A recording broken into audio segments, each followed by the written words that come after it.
నమస్తే. ఈ మధ్య పిఠాపురంలో పవన్ కళ్యాణ్ గారు మాట్లాడినటువంటి స్పీచ్ మీద ఒకళ్ళిద్దరు అభ్యంతరం వ్యక్తం చేస్తూ ఉన్నారు. అసలు ఎవరు వాళ్ళు, ఎందుకు అభ్యంతరం వ్యక్తం చేస్తున్నారు? అంతకంటే ముందు పవన్ కళ్యాణ్ గారు ఏం మాట్లాడారు, ఈ విషయాలు చూద్దాం. ఇదే మీకు ఒక మహమ్మద్ ప్రవక్తకి పవిత్ర రంజాన్ మాసంలో మహమ్మద్ ప్రవక్తకి మీరు ఒక మాటని దూషించగలరా? దూషించి బతకగలరా? అల్లాని ఒక మాట అనగలరా? జీసస్ క్రైస్ట్ ఒక మాట అనగలరా? మేరీ మాతని ఒక మాట అనగలరా? కానీ పార్వతీ దేవిని తిడతారు, లక్ష్మీ మాతని తిడతారు. అంటే నువ్వు ఇస్లాంకి అపవిత్రం జరిగితే మాట్లాడితే సెక్యులరిజం, జగన్మాతకి గాని, పార్వతీదేవికి కానీ, శివుడికి కానీ, రాముడికి కానీ, అయ్యప్పకి కానీ అపవిత్రం జరిగితే మా మనోభావాలు బాధపడకూడదు, గాయపడకూడదు, నోరు మూసుకొని కూర్చోవాలి. ఆ జనరేషన్ పోయిందిరా బాబు, ఆ జనరేషన్ పోయింది. ఒక తప్పుని తప్పుగానే చెప్తాం. ఒక హిందువు ఒక ముస్లిం పట్ల తప్పు చేస్తే తప్పనే చెప్తాం. ఓల్డ్ సిటీలో ఉండే ఒక నాయకుడు 15 నిమిషాలు కళ్ళు మూసుకోండి, పోలీసుల్ని మేము హిందువులకి ఏంటో మేము చూపిస్తామంటే అది తప్పు పట్టకూడదంటే ఎట్లా? అది మతోన్మాదమా? ఏం మాట్లాడుతున్నారు మీరు? బతుకమ్మ బతుకమ్మ బతుకమ్మ అని చెప్పి బతుకమ్మ పాటని మీరు వెటకారం చేసి ఓల్డ్ సిటీ నాయకుడు మాట్లాడితే దాన్ని డిఫెండ్ చేసుకోవటం హిందూ అహంకారం అంటే నేను ఏం చెప్పను నేను? అంటే అల్లాహకు ఒక న్యాయం, మహమ్మద్కి ఒక న్యాయం, అమ్మవారికి ఇంకో న్యాయమా? అలా కుదరదు బాబు. ఈ ధర్మం అందరికీ సమాన అవకాశం ఇచ్చింది. సనాతన ధర్మం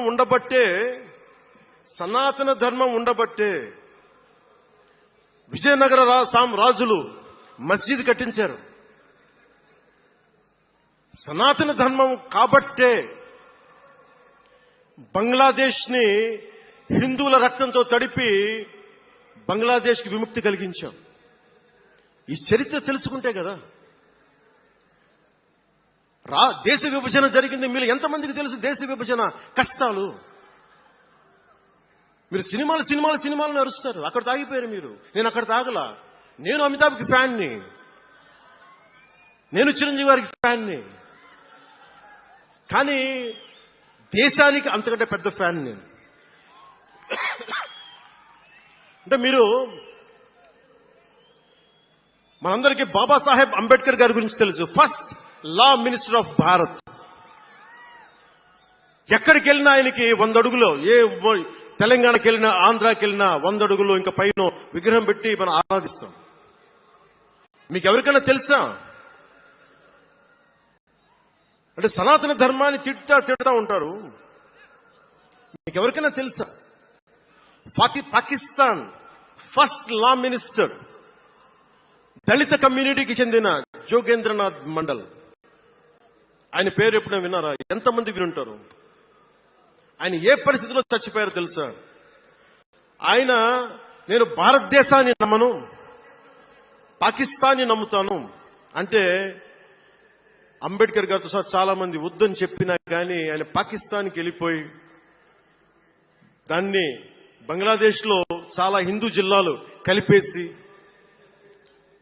ఆయన దళిత కులాల నుంచి వచ్చిన వ్యక్తి. అందరూ ఆయన మాటలు నమ్మి ఆయన సమాజం హిందువులందరూ ఉండిపోతే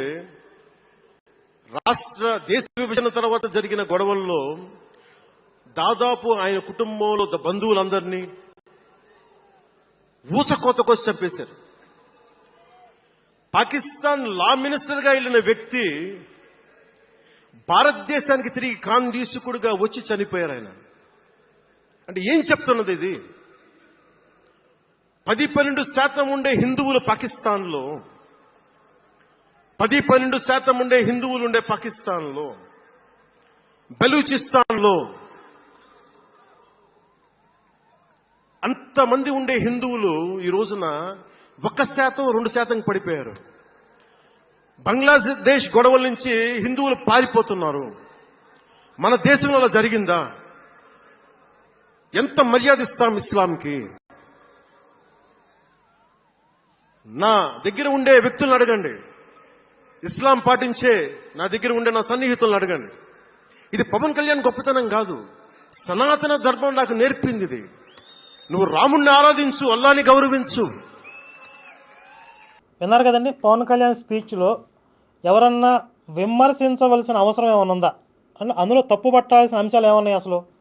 అక్బరుద్దీన్ ఓవైసీ అనేవాడు 15 నిమిషాల్లో పోలీసులు పక్కకు తప్పుకుంటే హిందువులందరినీ వేసేస్తామని రెచ్చగొట్టేలాగా మాట్లాడాడు, బెదిరించేలాగా మాట్లాడాడు. అది దారుణంగా దుర్మార్గం కదా, దాన్ని ఖండించకూడదు, దాన్ని తప్పు పట్టకూడదు. వాళ్ళకి ఆ స్వేచ్ఛ ఉంది, వాళ్ళని అలా వదిలేసేయాలి. పాకిస్తాన్లో హిందువులు దేశ విభజనప్పుడు ఎంత శాతం ఉన్నారు, ఇప్పుడు ఎంత శాతం మిగిలారు? ఈ దుర్మార్గం కదా. మత మార్పిడి చేయటం, చంపేయటం, హిందూ జాతినే అంతం చేయాలనే ప్రయత్నంలో ఉన్నారు వాళ్ళు. దాని గురించి మాట్లాడకూడదు. మాట్లాడితే ఎలాంటి మేధావులు వస్తారంటే ఇప్పుడు చూడండి ఒకసారి. పదే పదే సనాతనవాదం గురించి మాట్లాడుతున్నారు. కాషాయ గుడ్డలు వేసుకొని సనాతనవాదం మాట్లాడుతూ పెద్ద పెద్ద బొట్లు పెట్టుకొని అసలు బీజేపీకి బ్రాండ్ అంబాసిడర్ మాదిరి. అంటే కాషాయం బట్టలు బొట్టు పెట్టుకోవటం అనేది బీజేపీకి బ్రాండింగ్. అది అంటే హిందుత్వం అనేది కేవలం బీజేపీ పార్టీకి సంబంధించిందా? అసలు వీళ్ళ నాలెడ్జ్ అంతా ఈ కమ్యూనిస్ట్ పార్టీలు అనేవి పూర్తిగా అంతరించిపోయే దశలో ఎందుకున్నాయి? వీళ్ళకి ఇప్పటికీ సిగ్గులేదు, వీళ్ళకి ఇప్పటికీ జ్ఞానోదయం అవట్లా. వీళ్ళు దేశంలో ఎక్కడా కూడా సొంతంగా వీళ్ళు గెలిచే పరిస్థితి లేదు. వాళ్ళతో పొత్తు పెట్టుకుని వీళ్ళతో పొత్తు పెట్టుకుని ఎలాగలా అరాకొరాగా 1-2 సీట్లు తెచ్చుకుని పొత్తులో భాగంగా సీట్లు పోటీ చేసి ఆ సీట్లో కూడా అంతంత మాత్రానంగా నెగ్గే ప్రయత్నం చేస్తున్నారు. ఇప్పటికి వీళ్ళు దేశాన్ని ఉద్ధరిస్తున్నట్లుగా, దేశం రాజకీయాలను వీళ్ళే శాసిస్తున్నట్లుగా ఆ రేంజ్లో మాట్లాడతారు వీళ్ళు. ఎందుకు వీళ్ళు ఇలా పతనం అయిపోయారంటే దేశవ్యాప్తంగా అకారణంగా, నిష్కారణంగా హిందువుల మీద ఆక్రోశం వెలగక్కడం, హిందుత్వం మీద వ్యతిరేకతను ప్రకటించడం. ఒక పక్క చరిత్రలో ఏం జరిగింది, పక్క దేశాల్లో ఏం జరుగుతుంది, కొన్ని రాష్ట్రాల్లో ఏం కళ్ళు దొబ్బునియా మీకేమన్నా? హిందువుల మీద అకృత్యాలు కళ్ళకు కనపడవా మీకు? వాటి గురించి ప్రశ్నించేవాళ్ళు మతోన్మాదులా? బొట్టు పెట్టుకోవడం కాషాయం అనేది బీజేపీ పార్టీకి సంబంధించినవా? మేము హిందువులం కాదా? హిందువులందరూ బొట్టు పెట్టుకోరా? కాషాయం వేసుకునే సన్యాసులందరూ, స్వామీజీలందరూ బీజేపీ పార్టీ వాళ్ళ? బావిలో కప్పల్లాగా వీళ్ళు అలాగే మిగిలిపోయారనమాట. మీరు పూర్తిగా సర్వనాశనం అయిపోతారు. అసలు భారతదేశంలో మీ ఉనికి అనేది లేకుండా పోయిద్ది. అలా ఖచ్చితంగా మీ పీడ విరగడైపోయినప్పుడే భారతదేశానికి ఒక శని తప్పిపోద్ది. ఎవరో చెప్పారు, సౌత్ ఇండియన్ మోడీ అని కూడా ఎవరో నిన్న మీటింగ్లో చెప్పారు. ఆ రకంగా నిజంగా సనాతనవాదం గురించి ఎందుకు అందరూ వ్యతిరేకిస్తూ ఉన్నాం? సనాతనవాదం అనే దానిపైన గతంలో ఎంతో చర్చ జరిగింది. ఇక వీళ్ళైపోయాక ఇంకొక సాధ్వీమణి, ఎవరు, షర్మిలమ్మ గారు ఏం మాట్లాడుతున్నారు? ఈవిడ వీడియో లేదు కానీ, పవన్ బీజేపీ మైకం నుండి బయటపడాలి Sharmila. AP deputy CM Pawan Che Guevara Gaddar సిద్ధాంతాలకు నీళ్లు వదిలేశారని రాష్ట్ర కాంగ్రెస్ అధ్యక్షురాలు షర్మిల విమర్శించారు. ఇప్పుడు మోదీ, అమిత్ షా సిద్ధాంతాలను ఆదర్శంగా తీసుకున్నారని ఎద్దేవా చేశారు. ఆర్ఎస్ఎస్ భావజాలాన్ని నరనరాన జీర్ణించుకున్నారని, జనసేన పార్టీని ఆంధ్ర మతసేనగా మార్చారని ధ్వజమెత్తారు. ఈవిడికి వేళ భాషలో చెప్పాలంటే బైబిల్లో యేసు చెప్తాడు, నీ కంటిలో ఉన్నటువంటి దూలాన్ని తీసుకోకుండా ఎదుటివాడి కంటిలో ఉన్న నలుసు గురించి నువ్వెందుకు ప్రయత్నిస్తున్నావు, దాన్ని బయట తీయాలనుకుంటున్నావు అని చెప్తాడు. ఈవిడను వీళ్ళ ఆయన చేసే పనులేంటి? సమాజ సేవ, సమాజాన్ని ఉద్ధరిస్తున్నారా? వీళ్ళ ఆయన అసలు ఒక మత ప్రచారకుడు స్థాయిని కూడా దాటేసి ప్రవక్త స్థాయిలో, నేను వర్షం ఆగిపోమంటే ఆగిపోతుంది, నేను పిలిస్తే దేవుడు పలుకుతాడు, ఒక అద్భుతాలు చేసే వ్యక్తిగా కూడా ఎలివేషన్లు ఇచ్చుకున్నారు. అదేంటి? మత ప్రచారం కాదు, మతోన్మాదం కాదు. మీరు రాజకీయాల్లో ఉండొచ్చు, మీ ఆయన మత ప్రచారం చేస్తూ మీరు రాజకీయాల్లో ఉండొచ్చు. సరే, వీళ్ళ ఆయన సంగతి పక్కన పెడదాం. వీళ్ళ అమ్మగారు బైబిల్ పట్టుకుని తిరిగింది, సరే, ఆవిడ విషయం కూడా పక్కన పెడదాం. ఈవిడేం చేసింది? రీసెంట్గా జరిగినటువంటి కొడుకు పెళ్లిలో కొడుక్కి కోడలకి పసుపు పూశారు, ఇది క్రైస్తవ ఆచారాలకు విరుద్ధం అని చెప్పి కొంతమంది పాస్టర్లు, క్రైస్తవులు విమర్శ చేస్తే, చిచ్చి, పసుపు అనేది హిందుత్వానికి ఏమీ సొంతం కాదు, అది సైన్సు, కాబట్టి జనరల్గా ఎవరైనా సరే పసుపు వాడతారు, నేను కాబట్టి హిందూ ఆచారాలు నేను ఫాలో అయినట్లు కాదు, నేను పక్కా క్రైస్తవురాల్ని. ఇంకా చెప్పాలంటే ఆ కొడుకు పెళ్లిలో ఎవరో ఒక ఫ్యామిలీని మత మార్పిడి కూడా చేశారంట. అంటే పెళ్లి చూడటానికి వచ్చిన ఒక హిందూ ఫ్యామిలీని మత మార్పిడి చేశారు వీళ్ళు. అంత మతోన్మాదం, అంత మత పిచ్చి ఈ షర్మిలకి. ఈవిడొచ్చి హిందువుల మీద జరుగుతున్న అన్యాయాలను ప్రశ్నించినందుకు, హిందువుల హక్కుల గురించి మాట్లాడినందుకు పవన్ కళ్యాణ్కి మత పిచ్చి ముద్రేస్తుంది. వీళ్ళ ఆయన 2019లో జగన్ గెలిచినప్పుడు ఒక స్పీచ్ ఉంటుంది. అసలు నా కార్ నెంబర్ 151, నా సెల్ నెంబర్ 151, జగన్కి వచ్చిన సీట్లు కూడా 151. ఇలా జగన్ గెలుపు అనేది వాళ్ళ దేవుడి యొక్క ప్రణాళిక, పథకము. అసలు ఎంత పొంగిపోయి రెచ్చిపోయి మాట్లాడాడో. తర్వాత మళ్ళీ జగనే ఆయన్ని తనితరవేశాడు అనుకోండి, మన అప్పుడు అద్భుతాలు ఏమైపోయినాయో తెలియదు. అంటే పాలిటిక్స్ని వీళ్ళ మత ప్రచారానికి వినియోగించుకోవచ్చు. వీళ్ళు పాలిటిక్స్లో ఉండి మత ప్రచారం చేయొచ్చు.